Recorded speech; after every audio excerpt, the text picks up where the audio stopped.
Hi, everybody. This is Todd Krieger, and today what I'm talking to you about is another video on my series on infidelity, and it's called Reimagining the Future Hopes and Dreams After Infidelity.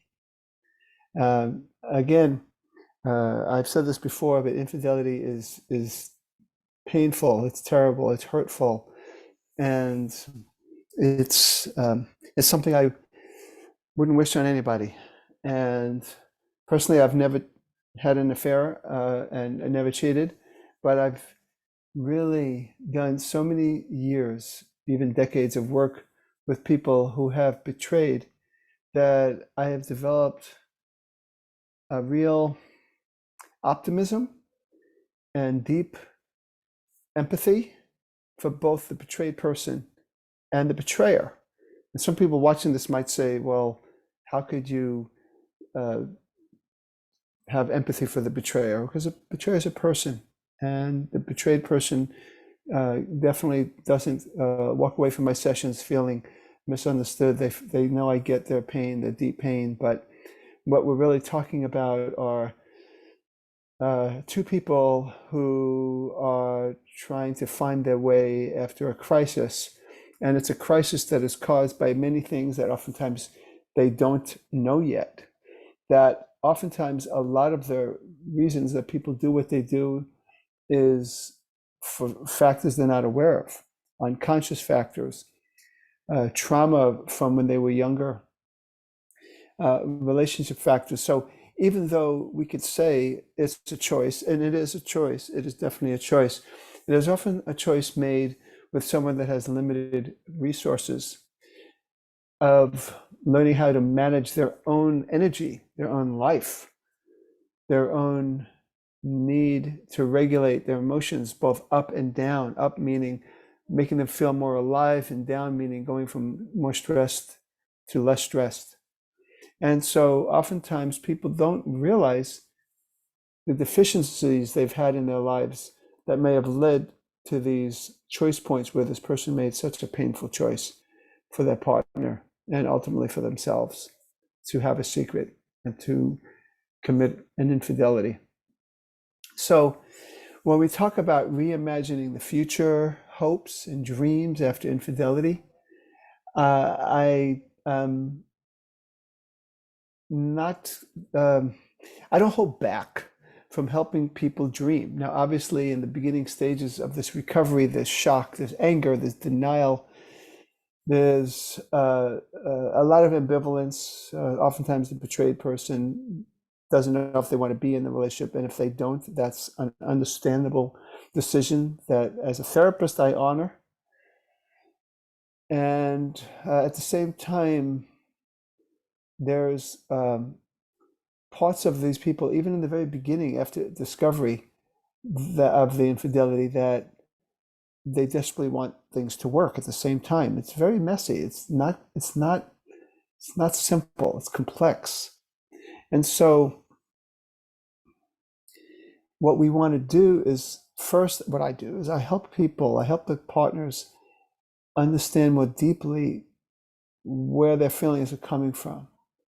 We also help them frame their crisis as one that has both aspects of danger as well as other kinds of pain, but also an opportunity to make this relationship more deeply connected than it was before, to help each person grow in the areas they need to grow.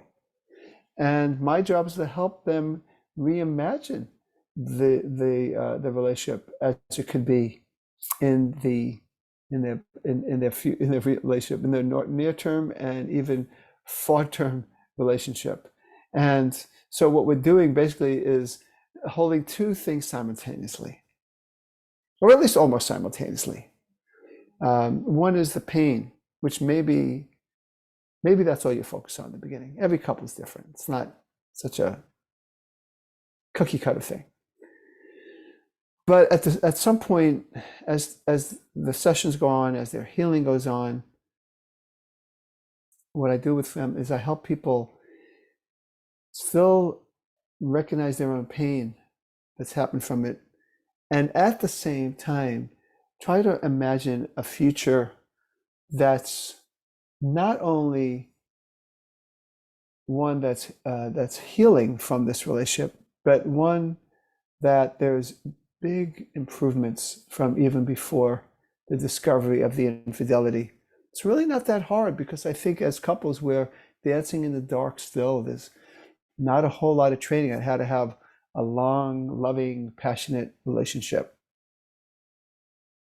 And as the author of the book, The Long Hot Marriage, I said that many years back, that we are kind of handcuffed because our parents and grandparents didn't really show us how to have these relationships that are open and honest and nourishing. So I also say that I think the institution of marriage itself, and I know some people might just not be married, but they've been living together for years, but just use the word marriage as a way to use the language, that the institution of marriage itself has oftentimes been based on myths. And one of those myths is don't rock the boat. Another one is only share the parts of me that will make it comfortable for the other person. And so the way marriage is, it's set up for secrets, maybe little secrets at first. I'm not going to tell you I'm angry. Then, like natural feelings of ambivalence that happens with couples where they may say, God, I'm married, but part of me wants to be single again. I mean, there's nothing wrong. It's a natural impulse, but we can't share that, right? Many couples, they can, some can, but as a whole, people are very careful in what they share. So what I'm trying to say is marriage becomes a culture of only communicating part of who we are.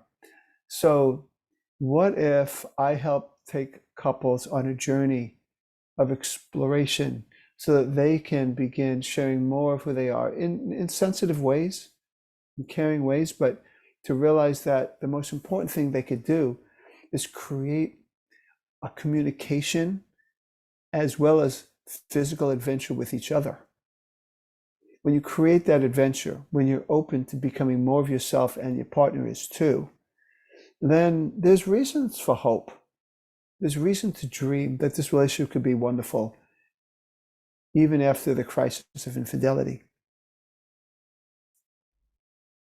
So as I work with couples, they oftentimes begin to get a glimpse of what the relationship could be, and that their hopes turn into some kind of reality when communication deepens,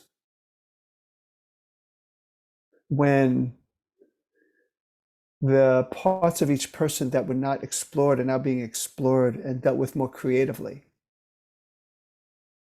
When people seek out assistance, whether it's through therapy or workshops or 12-step programs that can help them. And so the betrayed person starts to go, wow, maybe there's hope here. My partner is starting to show signs of maturity and accountability. And as the person who's betrayed begins to gradually and maybe incrementally let down their wall, that the person who betrayed starts to see that, wow, things can change here. And so having hopes and dreams after infidelity is not only possible, but it's essential. It's absolutely essential. So creating a vision for the future that includes deeper communication, more sensitive connecting, more mature cooperation, more transparency can become a catalyst for personal and relationship growth that can really catapult people into amazing kinds of relationships. So yes, I help couples build on that vision and take steps to reach that vision. I've been doing this for a long time and I like what I do. And it sure isn't because most couples don't succeed. It's because most couples I work with do succeed. And they succeed, you know, of course, I'll take a little credit for it. I mean, I've done this before.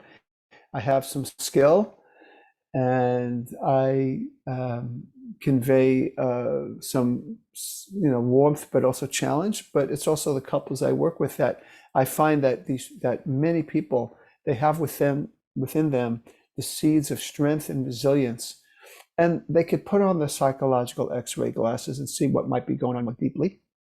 And so the process of healing becomes a process of growth. I'm not trying to make it sweet, and I'm not saying it's always sweet, and I'm not saying it's always a straight line.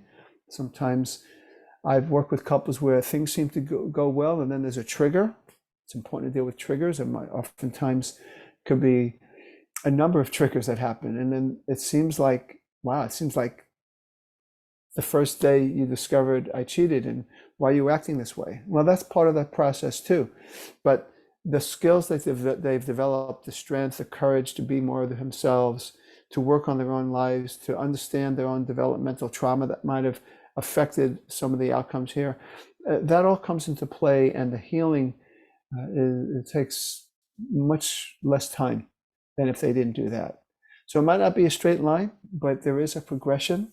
And I would say that if you're one of those people in a couple relationship, or you know people in a relationship that infidelity has happened, there's some sort of secret or betrayal, that there is hope. And it's important sometimes to have someone help you through that, to help you build the relationship you want, to have the vision and to carry through with it. So that's what I wanted to say about this topic. Thank you for listening. This is Todd Krieger, making the world safe for love.